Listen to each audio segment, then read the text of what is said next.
आइए अब एक प्रॉब्लम देखते हैं। यहाँ पर दूरी और समय के बीच में एक ग्राफ खींचा गया है, जहाँ दूरी मीटर में और समय को सेकंड में लिया गया है। दूरी और समय के मध्य खींचे गए ग्राफ में यदि दूरी s बराबर 2t समीकरण द्वारा प्रदर्शित हो तो t बराबर 1, 2 और 3 सेकेंडों पर पिंड की चाल बताइए।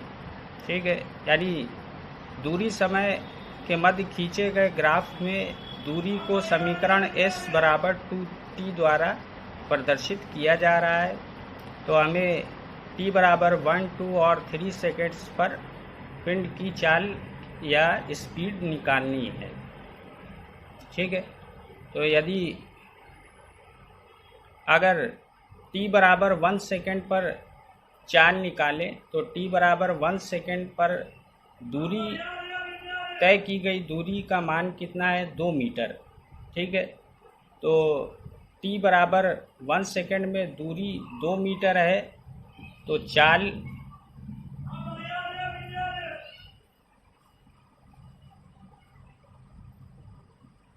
s बराबर 2 मीटर, यानी जब t का मान 1 है तो चली गई दूरी 2 मीटर है। तो इस क्षण चाल बराबर या स्पीड बराबर क्या होगा? दूरी बटे समय।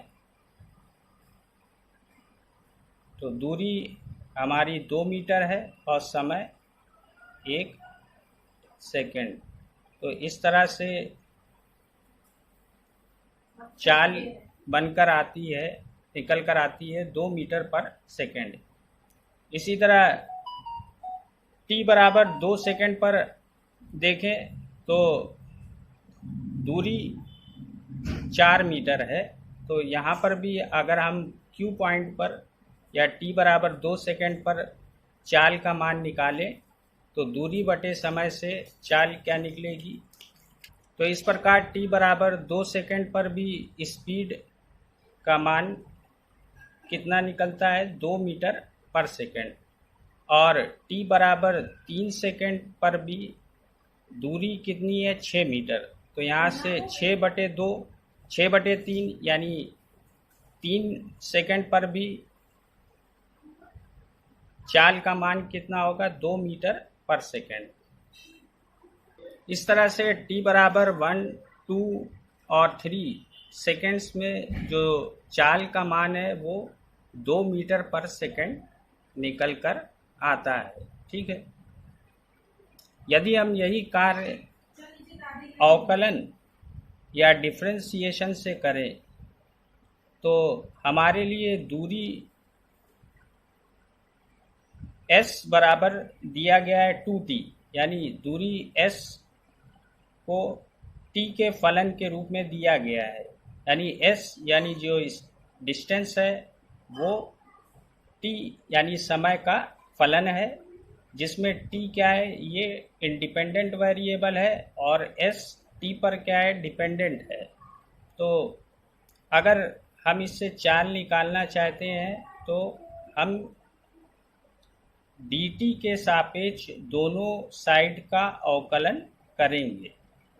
तो यानी t के सापेक्ष दोनों पक्षों का अवकलन करेंगे।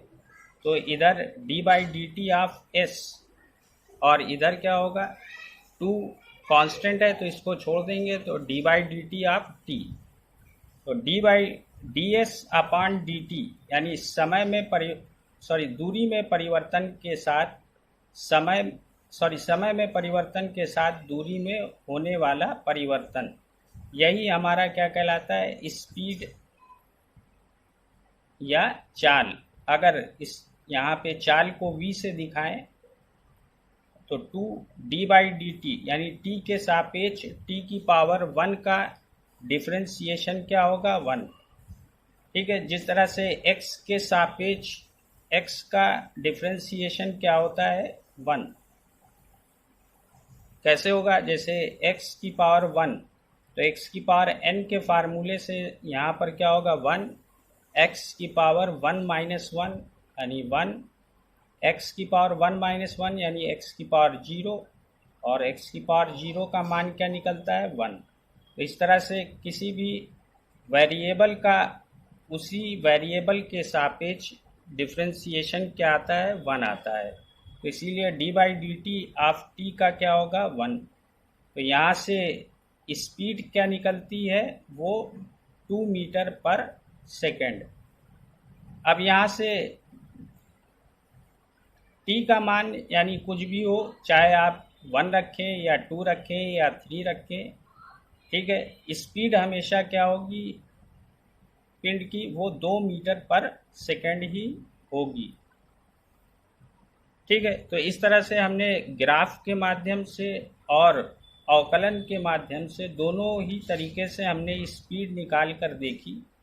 तो दोनों ही सिचुएशन या दोनों ही कंडीशन में स्पीड का मान कितना आता है 2 मीटर पर सेकेंड। आइए अब एक एग्जाम्पल और लेते हैं। यदि किसी कण का विस्थापन और समय के बीच खींचा गया ग्राफ समीकरण s बराबर T square plus 2t plus 1 द्वारा प्रदर्शित हो तो t बराबर 2 सेकेंड पर कण का वेग निकालिए। यानी किसी भी कण के लिए विस्थापन समीकरण दिया गया है s बराबर T square plus 2t plus 1।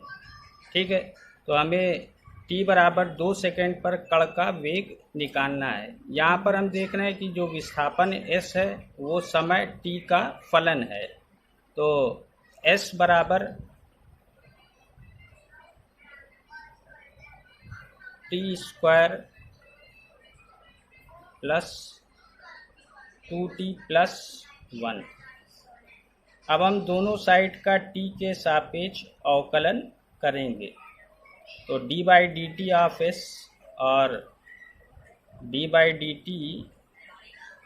T square plus 2 D by D T की पावर 1 और डी बाई डी टी 1 का। तो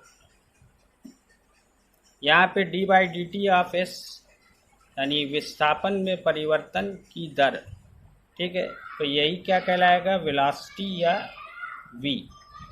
और D by D T square का x की पावर n से डिफ्रेंशिएशन होगा तो 2t, n x की पावर n माइनस 1 से होगा तो 2t की पावर माइनस 1 तो 2t, यानी t स्क्वायर का डिफ्रेंशिएशन होगा 2t प्लस 2 और t का डिफ्रेंशिएशन t के सापेक्ष होगा 1। ठीक है, तो डिफ्रेंशिएशन होगा 2 D by D T of t का 1, तो 2 इंटू 1 2, और D by D T of 1 क्या होगा 0। कांस्टेंट टर्म का डिफ्रेंशिएशन 0 होता है तो 1 का क्या हो जाएगा 0। तो इस तरह से वेग या वेलोसिटी v इक्वल टू होगा 2t प्लस 2। अब हमें t बराबर 2 सेकेंड पर वेलोसिटी का मान निकालना है तो हम t की जगह पर 2 यहाँ पर रखेंगे। तो 2 दूनी 4 प्लस 2 यानी 6 मीटर पर सेकेंड। ठीक है, यानी t बराबर 2 सेकेंड पर वेलोसिटी होगी 6 मीटर पर सेकेंड।